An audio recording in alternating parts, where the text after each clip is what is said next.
पसमानदा समाज ने आज एक बड़ा कार्यक्रम दिल्ली में किया है राष्ट्रीय बाल संरक्षण आयोग के साथ। और पसमानदा समाज के राष्ट्रीय अध्यक्ष जावेद मलिक जी हमारे साथ मौजूद हैं।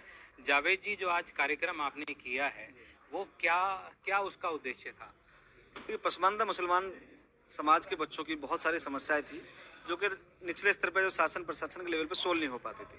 उसका एक कारण ये भी रहा कि पसमानदा जो समाज है वो शिक्षा से वंचित समाज है। शिक्षा से वंचित समाज है, राजनीतिक स्तर पर वंचित है और सामाजिक स्तर पर वंचित समाज है। इसको आगे बढ़ाने के लिए, समाज को मुख्य धारा में लाने के लिए हमने राष्ट्रीय बाल अधिकार संरक्षण आयोग के साथ में आज एक करार किया है, कि एमओयू साइन किया है, जिसके माध्यम से हमारे अखिल भारतीय पसमानदा मुस्लिम मंच के जो कार्यकर्ता हैं वो पसमानदा मुसलमानों के जो बच्चे हैं उनकी समस्याओं को आयोग को भेजा करेंगे, और आयोग ने भी ये वादा किया है हमारे साथ मिलकर कि तुरंत उसका निस्तारण करने की कोशिश किया करेंगे। जावेद भाई, क्या वजह हो गई कि आज 70-75 साल के बाद आज़ादी के कि पसमानदाओं को अपने लिए अलग मांग रखनी पड़ी?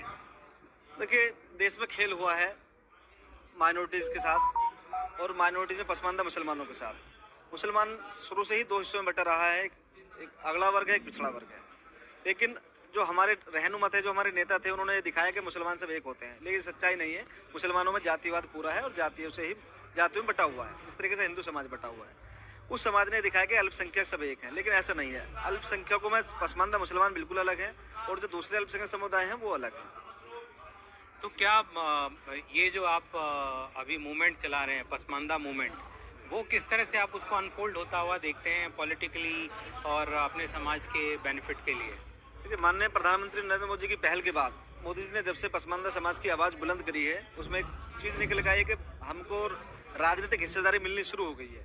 चाहे वो सेंट्रल में राज्यसभा सांसद देना हो, स्टेट में मिनिस्टर देने हो, तो एक शुरुआत हुई है छोटी सी माननीय मोदी जी के नेतृत्व में। और हमें लगता है कि अब आने वाले समय में राजनीतिक तौर पे, सामाजिक तौर पे और शिक्षा के क्षेत्र में पसमानदा मुसलमान मजबूत होगा, क्योंकि नीतियों को, अब जो सरकार की जो नीतियां बन रही है, जो पॉलिसी बन रही है, पसमानदा मुसलमानों को ध्यान में रख के बन रही है।